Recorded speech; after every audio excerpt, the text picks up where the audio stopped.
First of all, I want to thank everybody who's aligned themselves from the bottom of their hearts and have truly dedicated themselves to helping us bring Rafael home. Anastasio Productions has done an amazing job with the videography, the production on the video, the very first one that was made. Right now on our Facebook alone, it has about 3,000 views. It's on YouTube. It's actually been shared by national media, and it was an amazing turnaround time. Verdugo's Films for putting together the photography that we're using on the website and the petition. I also want to go on and thank Foley Immigration, for, she's taking this case on. This is the type of lawyer that we need.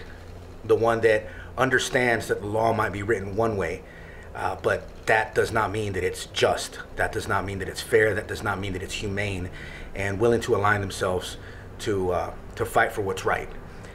I'm about 6 hours away from boarding my plane at Orlando International, flying out. Multiple stops, multiple layovers until finally arriving approximately 5 o'clock local time in Tijuana to do the final preparations for the crossing with Rafael Gaytan, bringing him to the border, San Isidro border crossing between Tijuana and San Diego. I'll be accompanying him, as well as Father Dermot Rogers from St. Peter of Rome Catholic Church in San Diego. Wonderful thing about Father Dermot is that he himself is an Irish immigrant who at one time was undocumented. So he truly understands the struggle, and he's a very compassionate individual who is willing to help us out. We have coast to coast multiple organizations in the Tijuana area. The Deported Veteran Support House will be the ones giving us shelter while we're there. And Yolanda Varona from Dreamers Moms Tijuana, USA will be the one handling all press, media in the Tijuana area. Sarah Gerling with Border Angels is handling everything on the San Diego side.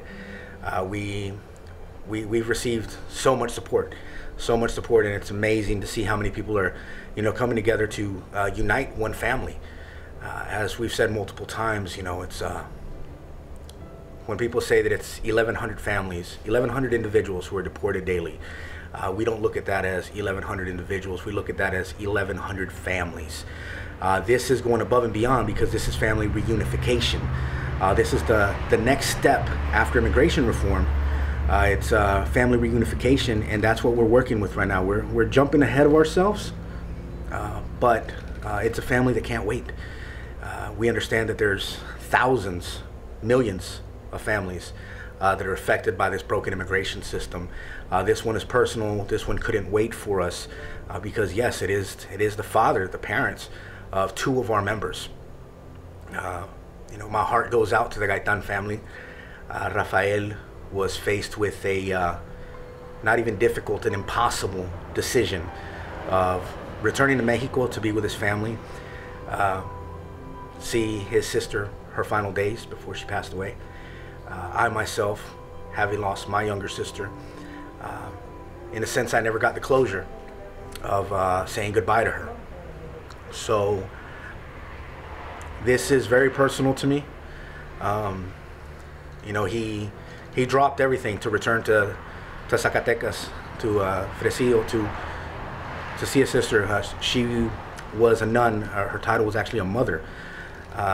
She left the convent that she was at to go care for her mother and father, who they have terminal cancer, terminal diseases, both of them. And she went to go be with them. And while there, a month later, she got sick, and they discovered that she had a brain tumor, brain cancer. And that's when Rafael and Diego, the brother here still in Florida, were notified, come home, or you don't get to pay your last respects. So Rafael took off, leaving his wife and children here. However, still wants to return. He doesn't want his children to be a burden on American society, as so many people say that the children are abandoned or left or leeching off the system. They're not. They have a father who wants to work for them. You know, I'm taking with me in the legal packet proof of, you know, years that he's been paying his taxes.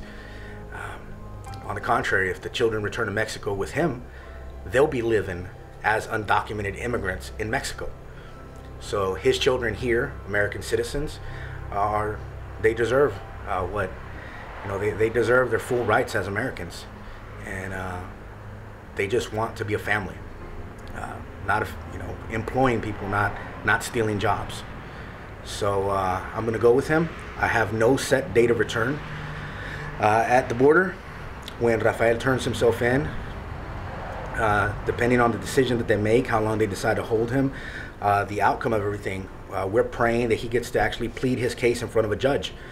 And if the judge, you know, finds it in their heart to grant, you know, some sort of discretion, humanitarian visa, parole, even if they want to go on and give him a, you know, a fine, a bail, bond, you know, throw a bracelet on, an ankle bracelet, GPS, something. The rest we can figure it out. But at least for now, bring Rafael home.